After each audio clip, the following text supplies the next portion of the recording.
بچوں کی تربیت ایک نہایت نازک اور ذمہ داری بھرا سیشن ہے۔ والدین اگر چاہتے ہیں کہ بچے تہذیب اور ادب سیکھیں اور ساتھ ہی ساتھ ان کا اعتماد، خوشی اور معصومیت بھی برقرار رہے، آج کے دور میں جہاں بچوں کی نفسیات پہلے سے کہیں زیادہ حساس ہو چکی ہے، وہاں مار پیٹ نہ صرف بے اثر ثابت ہوتی ہے بلکہ بچوں کے دل میں خوف، بغاوت اور کم اعتمادی بھی پیدا کرتی ہے۔ اس لیے سمجھدار والدین وہی ہیں جو بغیر سختی کیے محبت کے ساتھ اپنی بات منوا لیتے ہیں۔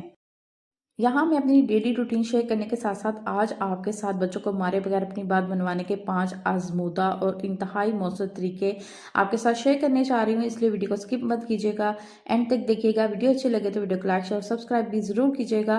السلام علیکم مائی یوٹیوب فیملی، کیسے ہیں آپ سب؟ آئی ہوپ کہ سب اچھے ہوں گے۔ آپ لوگوں کی دعاؤں سے میں بھی بالکل ٹھیک ٹھاک ہوں، خیریت سے ہوں، اور ایک نئی صبح آغاز ایک نئے انرجیٹک بلاگ کے ساتھ۔ صبح ہوتے ہی صبح کے روٹین کے کام سٹارٹ ہو جاتے ہیں۔ سب سے پہلے تو آج میں چھت پہ گئی اور تھوڑی سی میں نے وہاں پہ واک کی، اور واک کرنے کے بعد پھر مجھے واش کرنے تھے کپڑے میں نے واشنگ مشین میں ڈالے، اور ساتھ ہی ساتھ پھر کپڑے بھی پریس کرنے والے تھے، کپڑے پریس کیے، تب تک بریک فاسٹ بھی آ چکا تھا۔ بریک فاسٹ میں آج میں نے منگوایا تھا نان چنے، اور دوپہر کے کھانے کے لیے نا آج میں نے مٹر منگوا لیے تھے، کیونکہ آج بڑا دل چاہ رہا تھا کہ میں مٹر والے رائس بناؤں، اور بچے بھی کافی دن سے کہہ رہے تھے، تو اس لیے میں نے مٹر بھی منگوا لیے، اور ویجیٹیبل کچھ میرے پاس پڑی تھی ساتھ میں، وہ بھی ڈال کے آج بڑے مزیدار سے مٹر والی رائس بھی بناؤں گی۔ تھوڑی ریسیپیز کی بھی آپ کے ساتھ شیئر کروں گی، اور ساتھ ہی ساتھ اپنے ٹاپک پہ بات بھی کریں گے۔ First point, speak with love and clarity, محبت بھرا مگر واضح انداز گفتگو۔ بچے محبت کی زبان سب سے بہتر سمجھتے ہیں۔ اگر والدین سافٹ لہجے میں نظر ملا کر پیار سے بچے کو سمجھائیں گے نا، تو بچے فوراً بات قبول کر لیں گے، آپ کی فوراً بات مانیں گے۔ مثلاً اگر بچے جو ہیں انہوں نے ٹوائز وغیرہ بکھیرے ہوئے ہیں، تو اگر آپ پیار سے انہیں کہیں گے نا، بیٹا ابھی کھلونے سمیٹ دے تاکہ روم صاف لگے، پھر ہم ساتھ بیٹھ کے کھیلیں گے، کہانی پڑھیں گے، اس طرح بچے کو حکم نہیں لگے گا، آپ وہ نہیں سمجھے گا کہ آپ اس کو آرڈر دے رہے ہیں، بلکہ ایک پازیٹیو ریلیشن شپ کا اس کو احساس ہوگا۔ اور بچوں کو نا چیخنے کی بجائے نرم لہجہ جو ہے نا اس کے ساتھ اختیار کریں، کم لفظوں میں بات کو واضح کریں، بچوں کے رسپیکٹ کا جو ہے نا وہ خاص خیال رکھیں۔ Second point, explain the natural consequences, نتیجہ یا انجام سمجھانے کی حکمت۔ بچے اس وقت زیادہ تعاون کرتے ہیں جب انہیں کیوں سمجھ میں آ جائے۔ جب والدین انہیں کسی کام کے اچھے یا برے نتائج کے بارے میں سمجھا دیتے ہیں، تو اس سے بچے کے اندر خود احتسابی پیدا ہوتی ہے۔ مثلاً اگر تم ہوم ورک وقت پر کر لو گے نا، تو شام میں کھیلنے کا وقت زیادہ مل جائے گا، یا اگر تم چیز پھینکو گے تو وہ ٹوٹ جائے گی اور تمہیں پسند کی دوبارہ چیز نہیں ملے گی۔ تو یہ طریقہ نا بچے کو سمجھدار بنا دیتا ہے، اور والدین بار بار ڈانٹنے سے بچ بھی جاتے ہیں۔ اس طرح بچے کو یہ پتا ہوتا ہے کہ بھئی اگر میری پسند کی چیز ٹوٹ گئی نا، تو والدین ہمیں دوبارہ سے دلا کر نہیں دیں گے، اور اگر وہ اپنے کسی بھی کام کو، چاہے وہ ہوم ورک ہو یا کوئی بھی ایسا کام ہو، ٹائم پہ کر لے گا نا، تو پھر اس کو کھیلنے کے لیے ٹائم زیادہ مل جائے گا۔ تو بچے جو ہے نا آج کل آپ کو پتا ہے کہ کھیل میں کتنا زیادہ انٹرسٹ لیتے ہیں، چاہے وہ موبائل پہ گیم کھیلنا ہو، کمپیوٹر پہ گیم کھیلنا ہو، یا پھر فزیکلی گیم کھیلنا ہو، تو اس میں بہت انٹرسٹ لیتے ہیں۔ Third point, use positive praise and encouragement, مثبت تعریف اور حوصلہ افزائی۔ بچے اپنی تعریف کے بہت طلبگار ہوتے ہیں۔ جب انہیں اپنی اچھائی کا اعتراف ملتا ہے تو وہ مزید بہتر رویہ اپنانے کی کوشش کرتے ہیں۔ مثلاً اگر واہ آج تم نے خود سے جوتے سیدھے کیے، مجھے بہت اچھا لگا، آج تم نے اپنی بکس جو ہیں اپنی جگہ پر رکھی، مجھے بہت اچھا لگا، تم نے اپنی بہن کو پانی دیا، یہ بہت اچھا کام کیا۔ اس طرح کے چھوٹے چھوٹے کاموں میں نا بچوں کی تعریف کریں گے نا، تو ان کے اندر بہت انکریجمنٹ پیدا ہوگی، بچوں کو مثبت رویے کی طرف مائل کرتی ہے یہ تعریف، اور وہ اسی طرح اچھے سلوک کو نا اپنے جاری رکھتے ہیں۔ اور چھوٹی چھوٹی کامیابیوں پر نا بچوں کی تعریف کرنے کی کوشش کیا کریں، انہیں ڈانٹا مت کریں، پیار سے سمجھایا کریں، کیونکہ پیار سے سمجھائی ہوئی بات نا بچے جلدی سمجھ جاتے ہیں۔ ادھر میں نے پیاز کٹ کر لیے تھے، مٹر بھی نکال لیے تھے، اور اب میں نا مٹر والے رائس جو تھے وہ ریڈی کرنے لگی تھی۔ پیاز کو میں نے لائٹ براؤن کر لیا، اس کے اندر میں نے مٹر ڈال دیا، میں نے کہا چلیں یہ جلدی گل جائیں گے، اور میں پریشر کوکر میں بنا رہی تھی، کیونکہ آپ کو پتہ ہے کہ آج کل نا گیس کا کتنا ایشو رہتا ہے، موسم چینج ہو گیا ہوا نا، تو سردی کافی آ چکی ہے۔ رات کے ٹائم تو کافی سردی ہوتی ہے، دن کا ٹائم پھر بھی کچھ بہتر ہوتا ہے، تو اس لیے نا گیس کا کوئی پتہ نہیں ہوتا کہ کب چلی جائے، تو اس لیے نا میں نے کہا چلیں جی پریشر کوکر کا سہارا لیتے ہیں، اور اسی میں ہم مٹر والے رائس جلدی جلدی بنا لیتے ہیں۔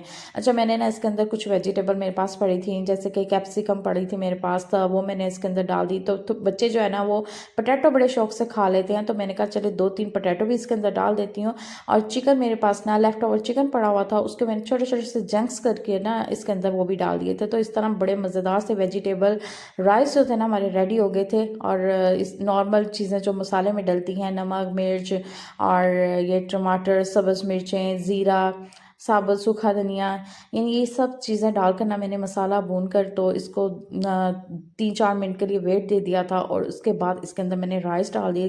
یقین کریں اتنے مزیدار سے رائس بنے تھے نا، کھلے کھلے سے، کہ کھا کر مزہ ہی آ گیا تھا.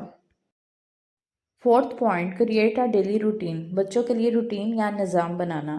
بچے جو ہے نا ڈسپلن کے ماحول میں بہترین سیکھتے ہیں. جب گھر میں ایک روٹین بن جائے نا، ایک ٹائم ٹیبل بناؤ گھر کا، تو بچے خود بخود ذمہ داری سیکھتے ہیں. مثلاً آپ نے کھانے کا ٹائم ایک مقرر کیا ہو کہ 2 بجے ہم لوگوں نے کھانا کھا لینا ہے. اس کے بعد ہوم ورک کا وقت مقرر کیا ہو کہ بھئی آپ لوگوں نے 4 بجے بچوں نے پڑھنے کے لیے بیٹھنا ہے. 4 سے 7 بچوں کا جو اسٹڈی ٹائم ہے، اور اس کے بعد کھیلنے کا ٹائم آپ نے مقرر کیا ہو کہ اتنے بجے سے لے کے آپ نے اس ٹائم تک آپ نے کھیلنا ہے، اور سونے کا ٹائم مقرر کیا ہو کہ بھئی 10 بجے تک آپ نے سو جانا ہے.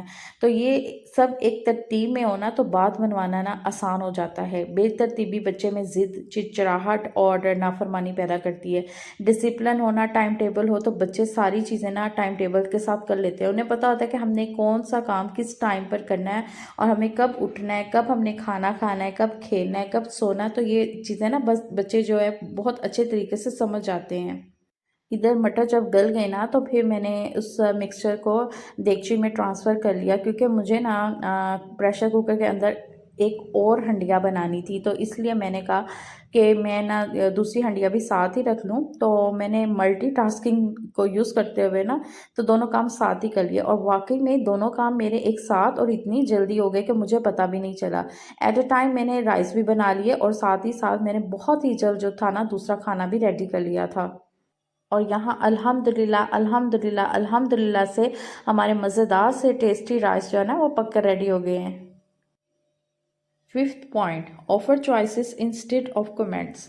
انتخاب دینے کی تکنیک. یہ بچوں کی تربیت کا ایک نہایت ہی کارآمد طریقہ ہے. بچوں کو سیدھا نہ حکم دینے کی بجائے اس کو 2 پوزیٹیو آپشن دیں. مثلاً تم ہوم ورک پہلے کرنا چاہتے ہو یا کھانا کھانے کے بعد؟